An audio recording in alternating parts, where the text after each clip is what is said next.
श्रीमद देवादिदेव श्री 1008 अतिशय प्राचीन क्षेत्र पट्टण कोडोली येथे विराजमान असणाऱ्या भगवान आदिनाथ तीर्थंकरांच्या पंचकल्याण पूजेसाठी तो उपस्थित आहोत। इसवी सन 11व्या शतकामध्ये बांधलेल्या शिलाहार राजाच्या कारकिर्दीमध्ये अतिशय प्राचीन अशा मंदिराचे जीर्णदर्शन आपण इथे घेणार आहोत। अतिशय सुरेख अशा दगडी बांधकामामध्ये ते मंदिर बांधले गेलेले आहे। दोन्ही बाजूला मूर्तीच्या हत्ती विराजमान आहेत। त्याचबरोबर सकाळ दुपार आणि संध्याकाळ तिन्ही अशा भाव मुद्रेमध्ये आपल्याला मूर्तीचं दर्शन होतं। एक जटाधारी मूर्ती म्हणून या मूर्तीकडे पाहिलं जातं आणि असी मसी कृषी विद्या शिल्प आणि वाणिज्य याचे ज्ञान प्रदान करणाऱ्या आणि संपूर्ण भारत वर्षाला कृषी करो या ऋषी बनो याचा संदेश देणाऱ्या भगवान आदिनाथ तीर्थंकरांचं दर्शन करण्यासाठी आपण आता मंदिरामध्ये जायचं आहे। जय बोलो आदिनाथ भगवान की जय। या मंदिरामध्ये जायचं आहे। घ्या ते उत्कृष्ट असे रेखीव आणि कोरीव असं नक्षीकाम केलेले कुठल्याही एकदम अत्याधुनिक तंत्रज्ञानाचा वापर पूर्वी न करता देखील अशा कुशल कारागिरांनी कुशल अशा राजांनी अशा पद्धतीचं हे जीर्ण मंदिर बांधलेलं आहे। अतिशय मजबूत आणि कोरीव आणि रेखीव असे हे 4 स्तंभ पूर्व दिशेला तोंड करून इथं बांधलेले आहेत। मंदिराची जी काही बांधणी आहे ती अतिशय काळ्या सुबक दगडामध्ये इथं बांधण्यात आलेली आहे। हेमाडपंथी मंदिर ज्याला आपण म्हणू ते शिलाहार राजाच्या काळामधील इसवी सन 10व्या ते 11व्या शतकामध्ये या मंदिराची ही निर्मिती झालेली आहे। आता आपण या मंदिरामध्ये विराजमान असणारे मूल नायक श्रीमद देवादिदेव श्री 1008 अतिशय प्राचीन क्षेत्र कोडोली येथे विराजमान असणारे भगवान आदिनाथ तीर्थंकर यांचं दर्शन आपण घेण्यासाठी जात आहोत। सर्वांनी यायचं आहे दर्शनासाठी। अतिशय सुंदर या मंदिरामध्ये जे काही खांब आहेत ते खांब अतिशय म्हणजे प्राचीन असे खांब आहेत आणि दगडी खांब आहेत। कुठल्याही पद्धतीने या पूर्वीच्या वास्तूला धक्का न लावता आपण हे खांब पाहत आहोत। अतिशय चौकोन तसेच गोलाकार आकारामध्ये वरची त्याची रचना आहे। 4 स्तंभ विराजमान आहेत आणि आपण इथे घुमट पाहू शकताय। या घुमटामध्ये अतिशय कमळाच्या पाकळ्याप्रमाणे इथे त्याची रचना इथे करण्यात आलेली आहे आणि कमळाचं देठ कसं असतं तशा अतिशय पद्धतीने त्याची इथे रचना घुमटासारखी इथे करण्यात आलेली आहे। आणि त्याच पद्धतीनं आता आपण मूळ गाभाऱ्याकडे इथं जात आहोत। विस्तीर्ण असा सभा मंडप ज्याला आपण पूर्वीच्या काळी स्वर्ग मंडप म्हणायचो। पूजेची आराधना करण्यासाठी स्वर्ग मंडप केला जायचा, त्यामध्ये भक्ती आराधना व्हायची। अशा पद्धतीने आता आपण या प्राचीन मंदिरामध्ये विराजमान असणारे मूळ नायक श्रीमद देवादेव तीर्थंकरांचं इथं दर्शन करूया। या गाभाऱ्याच्या बाहेर देखील अशा पद्धतीनं कमलाच्या रचनाप्रमाणे इथं पाकळ्याप्रमाणे इथं दगडांची इथं सुबक अशी आकृती इथं निर्माण करण्यात आलेली आहे। अष्टदल कमल षोडश दल कमल ज्याला आपण म्हणू अशा पद्धतीनं या पाकळ्यांची इथं रचना करण्यात आलेली आहे। यानंतर उंच सिंहासनावर दगडी पीठावरती विराजमान असणारे श्रीमद देवादिदेव आदिनाथ तीर्थंकरांचं दर्शन आपण इथं घेत आहोत। अतिशय सुबक अशा पाषाणामध्ये ही मूर्ती निर्माण केलेली आहे।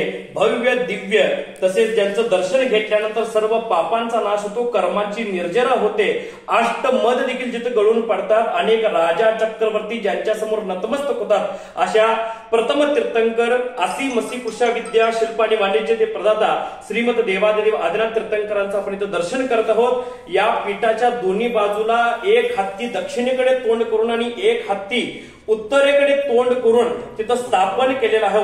पूर्वीपासूनच हत्तीला एक महत्वाचं वैशिष्ट्य मानलं जातं आणि अशा या पीठावरती आपण भगवान आदिनाथ तीर्थंकरांचं दर्शन करत आहोत। सकाळ दुपार व सायंकाळ अशा तिन्ही भाव मुद्रेमध्ये दर्शन देणारे भगवान आदिनाथ तीर्थंकर पट्टण कोडोली गावामध्ये विराजमान आहेत आणि ते फार प्राचीन मूर्ती आहे। आपण सर्व भाविकांनी या पंचकल्याण पूजेच्या निमित्ताने तसेच आपल्या कशाही निमित्ताने आपण इथे येऊन तीर्थंकरांचं दर्शन करूया आणि आपल्या सकल पापाची कर्माची निर्जरा करून आपलं पुण्य लाभ करून घेऊया। जय बोलो आदिनाथ भगवान की जय, 24 भगवान की जय। या मंदिरामध्ये प्राचीन अशी जिन सरस्वती द्वादशांगाने शोभित आणि द्वादश क्रमाने शोभित अशा पद्धतीने जिनवाणी मातेचं दर्शन आपण इथे करत आहोत। प्राचीन अशी यंत्र इथं देखील आपल्याला पाहायला मिळतात।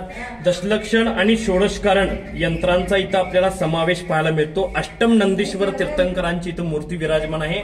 जुने पंचमेरू आहेत, त्याच पद्धतीने अनेक तीर्थंकरांच्या मूर्ती देखील इथं विराजमान आहेत। धरणेंद्र पद्मावती माता देखील इथे विराजमान आहेत। त्याच पद्धतीनं आदिनाथ तीर्थंकरांची यक्षिणी आपण चक्रेश्वरी महादेवी त्या देवीचं दर्शन करण्यासाठी येत आहोत। अतिशय वस्त्र प्राचीन अशा पद्धतीची ही मूर्ती आहे आणि चक्रेश्वरी देवीचं तर आपण इथं दर्शन करत आहोत. श्रीमद गिरवाणम चक्रस प्रतिभे माणिक्यवाला ज्योतिर्ज्वाला कराला स्फुटवर्गा कोदृष्ट पाधार विंदे व्याघ्रोरुल्का सहस्त्रादी ज्वलंचकलोल पाशाम कुशाडे आम धरामरे मंत्र रूपे क्षिपतिकलमले रक्षमाम निव्रपद्मे. ज्या पद्धतीनं सर्व भक्तांना इच्छा संकल्प आशीर्वाद ज्यांचा आपल्याला प्राप्त होतो आणि सर्व सुखाची देखील प्राप्ती होते अशा आदिनाथ तीर्थंकरांची यक्षिणी सौभाग्य व्रतकदायिनी अशी सर्व इच्छा पूर्ण मनोकामना पूर्ण करणारी राज राजेश्वरी अष्टमहालक्ष्मी स्वरूपिणी पाताळ निवासिनी महादेवी चक्रेश्वरी महादेवीचं आपण इथं दर्शन करतो आहोत. ही देखील मूर्ती अतिशय प्राचीन अशी मूर्ती आहे आणि या मूर्तीचं दर्शन केल्यानंतरच आपल्याला एक धन्यता वाटते, एक समाधान वाटते. जय बोलो चक्रेश्वरी माता की जय.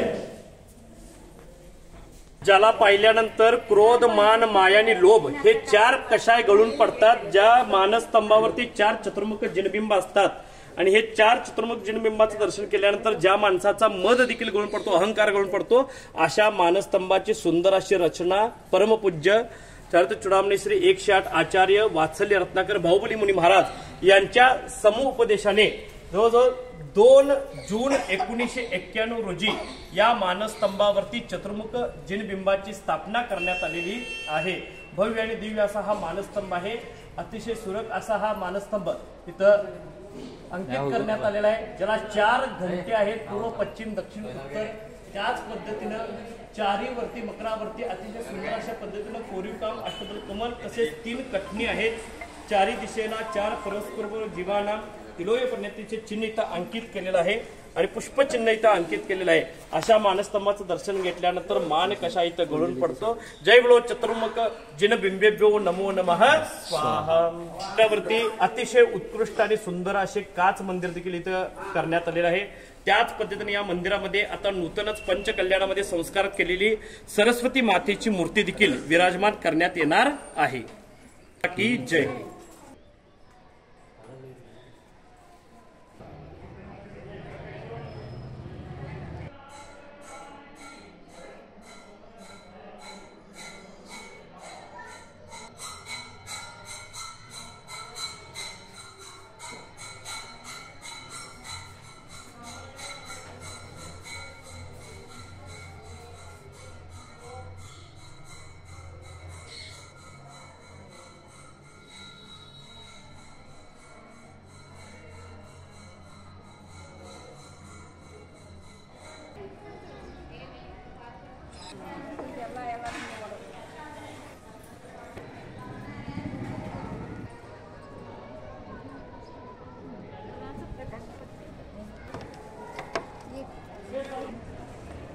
सगळे नाही